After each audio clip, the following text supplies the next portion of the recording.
किसान साथियों राम राम।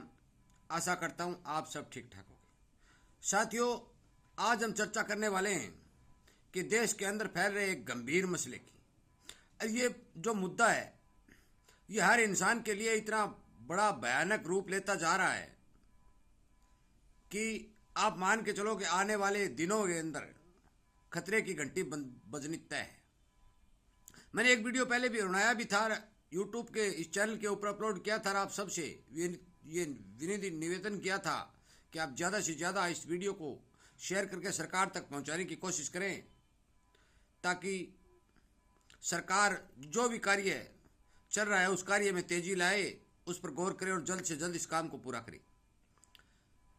साथियों, इसी तरह से जो इंसानियत से जुड़े हुए मुद्दे होते हैं, जो किसानी से जुड़े हुए मुद्दे होते हैं, वो मैं इस चैनल के माध्यम से सोशल मीडिया के ऊपर उठाता रहता हूं और आपसे मेरे निवेदन करता हूं कि आप ज़्यादा से ज़्यादा इस तरह के जो वीडियो है वो शेयर करके और इस संगठन को बढ़ा करके चैनल के साथ जुड़ करके और सरकार तक या सरकारी अधिकारियों तक इस तरह के वीडियो पहुंचाने की कोशिश करें, ताकि कुछ न कुछ कार्य में प्रगति लाया जा सके।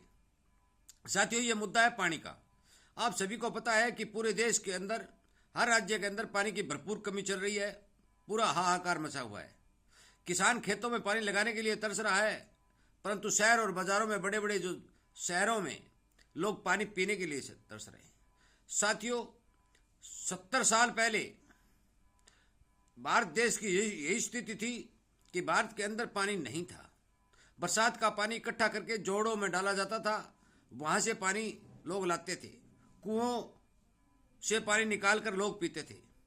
परंतु उसके बाद के अंदर नहर का विस्तार हुआ, नहरें आई, हर जगह वाटर वर्क्स बने, बहुत सी जगह नदियों के ऊपर संयंत्र लगाए गए। परंतु भारत की जनसंख्या इतनी तेजी से बढ़ती गई कि उन्हें पीने के पानी की भी कमी आती दिखाई देने लगी। साथियों, मैं आपको बता देना चाहता हूँ कि एक दिन यदि हम इस बात पर मौके पर नहीं जागृत हुए तो आप मान के चलो कि अफ्रीका की राजधानी के अंदर जो पेट्रोल पंप पानी के लगाए जाते हैं और 10 लीटर के हिसाब से पानी दिया जाता है, वो दिन दूर नहीं है, क्योंकि भारत के अंदर भी बहुत ही कम मात्रा के अंदर पीने का पानी उपलब्ध है। साथियों, मैं आपको बता देना चाहता हूं कि यदि आप पानी फिल्टर कर कर पीना चाहेंगे तो आपकी प्यास कतई नहीं बुझेगी, क्योंकि फिल्टर कितनी भी बड़ी संयंत्र लगा लें तो भी इतनी जनता को फिल्टर करके पानी पिलाना असंभव है। इसके साथ साथ मैं आपको यह भी बता देना चाहता हूं कि भारत के इतने बड़े क्षेत्र के अंदर ट्यूबवेलों का, बहुत बड़े हिस्से के अंदर ट्यूबवेलों का खारा पानी है। वहाँ भी नहर की सिंचाई के हिसाब से फसलें तैयार होती हैं, परंतु धीरे धीरे नहरों के पानी की भी बहुत ज़्यादा कमी दिखाई दे रही है। सन 1947 के अंदर जो डैम से पानी निकाला गया था, उन नहरों की कैपेसिटी जितनी थी उस कैपेसिटी को कतई नहीं बढ़ाया गया है। जनसंख्या बढ़ती जा रही है, सिंचाई योग्य जमीन भी बढ़ती जा रही है, परंतु नहरों की कैपेसिटी वो की वो पड़ी है। श्री अटल बिहारी वाजपेयी जी जब प्रधानमंत्री थे तो उन्होंने ये योजना चलाई थी कि नदियों का एकीकरण करके नदियों को जोड़ा जाए और देश के अंदर पानी उपलब्ध करवाया जाए। सरकार इस कार्य के अंदर काम कर रही है, परंतु काम साथियों इतनी धीमी गति से चल रहा है कि यदि इसी गति से चलता रहा तो 50 वर्ष लग जाएंगे, और 50 वर्ष बाद यदि आप देखेंगे तो यदि नदियों को जोड़ भी दिया जाएगा तो भी पानी की पूर्ति नहीं होगी। साथियों, बरसातें कम होती जा रही हैं, धरती का जल स्तर नीचा जाता जा रहा है, हर एक जगह पानी पीने की कमी आती जा रही है, खेती में सिंचाइयों के पानी पीने की कमी आती जा रही है। हमें इस बारे में विचार करना होगा और सरकार को समय रहते इस पर कदम उठाना होगा। साथियों, यदि नहर का पानी हर जगह उपलब्ध नहीं हुआ तो मान के चलो कि देश के अंदर खाद्यान्न की पैदावार इतनी नहीं होगी, क्योंकि ट्यूबवेलों का कामयाब पानी बहुत ही थोड़े हिस्से के अंदर मौजूद है। बहुत ही छोटा क्षेत्र ऐसा है कि जहाँ पर ट्यूबवेलों का खेती करने योग्य पानी है, परंतु भारत के 60-70% हिस्से के अंदर ट्यूबवेलों का पानी खेती करने योग्य नहीं है, उसे काम चलाऊ नाम दिया जा सकता है। साथियों, पूरी की पूरी खेती जो है बरसात के ऊपर निर्भर होती जा रही है, और आप देख ही रहे हैं कि बरसात की कमी पिछले 10 वर्षों से लगातार चली आ रही है, क्योंकि जलवायु परिवर्तन का असर जो है धरती के हर कोने में दिखाई दे रहा है।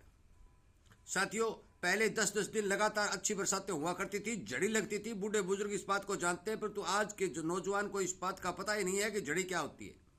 साथियों, दुनिया के लगभग देशों के अंदर पानी पीने की कमी आती जा रही है, और यदि इसी तरह ये सिस्टम चलता रहा तो पानी उपलब्ध होना बहुत मुश्किल होगा।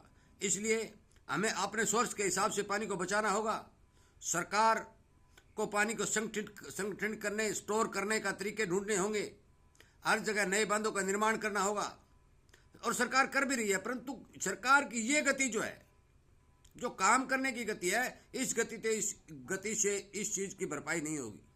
क्योंकि यदि सरकार को देश के अंदर पानी ठीक से उपलब्ध कराना तो उसे युद्ध स्तर पर कार्य करना होगा, और जल्द से जल्द किसानों तक, आम नागरिक तक, शहरवासियों तक पीने के पानी व सिंचाई योग्य पानी को उपलब्ध करवाना होगा। साथियों, मैं आपको बता देना चाहता हूं कि पिछले 15-20 वर्षों के अंदर जो नदियों का एकीकरण था, जहां बांध बनने थे और जो बन रहे हैं, चल उन बांधों के अंदर, उस काम के अंदर अनेक तरह की जो बाधाएं आती जा रही है। कभी पैसे की कमी आ जाती है, तो कभी इंजीनियरिंग की कमी आती है, कभी मशीनरी की कमी आती है, और जो काम है धीमा पड़ जाता है। सालों साल तक वो रुका रहता है, उसके बाद में चलता है। साथियों, नई सरकार बनी है, और मैंने ये आपसे पहले कहा भी था कि आप जो भी नेता, जो भी अधिकारी, जिस भी पार्टी का हो, आपके गांव में आए, आपके पास में आए, उसे किसानी संबंधित मुद्दे उसको अवगत कराए और उसके सामने उठाए कि हमें पानी दो, किसान के लिए खेत में खाद, बीज, दवा, जब जो कुछ भी है उपलब्ध करो। परंतु चुनाव का रंग ऐसा चढ़ा कि किसी किसान ने किसी नेता के सामने कोई आवाज नहीं उठाई जो उठानी चाहिए थी। मांग MSP आदि की मांग किसानों ने उठाई, या पुराने मुद्दे उनके सामने रखे, उनके बारे में विचार तो हो रहा है और होना भी चाहिए। परंतु नई सरकार के बनते ही मैं आपसे या आप नई सरकार से मांग करता हूं कि आप पानी के मुद्दे के ऊपर जल्द से जल्द युद्ध स्तर पर कार्य शुरू करें, ताकि आम जनमानस को पीने का पानी उपलब्ध हो सके। साथियों, अब की बार गर्मी इतनी ज्यादा पड़ी है कि राजस्थान, मध्य प्रदेश, महाराष्ट्र आदि के बहुत बड़े बिरान क्षेत्र के अंदर बहुत ज्यादा जानवरों की मौत हुई है। बहुत ज्यादा पानी के पीने की कमी आ रही है। कई जगह तो मैं आपको बता दूं कि ट्यूबवेलों का खारा पानी लोग पी रहे हैं। खेती में लगाने की तो बात ही कहाँ गई। इसलिए कृपया करके मेरे इस वीडियो को ज़्यादा से ज़्यादा शेयर करके सरकार तक पहुंचाने की कोशिश करें। सरकार से इस बात की मांग करें कि हर किसान को, हर घर को, हर शहरी वासी को, हर गृहिणी को पीने का पानी वाला खेती करने योग्य पानी उपलब्ध करवाया जाए, ताकि भारत देश की जो संपन्नता है, अनाज उत्पादन करने की जो शक्ति है, वो सदा के लिए बरकरार बनी रहे। 70-75 सालों से लटका हुआ मुद्दा एक दिन में तो सोल्व नहीं हो सकता, परंतु यदि इसे युद्ध स्तर पर कार्य किया जाएगा तो ये जल्द से जल्द सोल्व होकर के किसानों व घरों में रहने वाले सभी जीव जंतुओं को पानी मिल सकेगा। साथियों, मेरा आपसे विनय निवेदन है कि आप ज़्यादा से ज़्यादा इस वीडियो को शेयर करें, सरकारी अधिकारियों तक बताएं, इस बारे विचार करें कि हमारे देश में पानी की स्थिति कैसी है और आगे आने वाला समय कैसा होने वाला है। इसलिए मैं इसी तरह के किसानी मुद्दे सरकार तक पहुंचाने के लिए, सरकार को जागृत करने के लिए इस चैनल के ऊपर उठा रहा हूं, क्योंकि मैं देख रहा हूं कि बहुत बड़े हिस्से के अंदर पानी पीने की कमी आ रही है। इसीलिए ये वीडियो बनाना मैंने उचित समझा कि वीडियो बनाकर हर किसान को जागृत करके, हर शहरवासियों को जागृत करके पानी की बर्बादी को रोका जाए, और सरकार से यह मांग की जाए कि पानी की सुनिश्चित व्यवस्था करें, ताकि आगे आने वाले समय के अंदर देश के अंदर पानी की कमी महसूस न हो।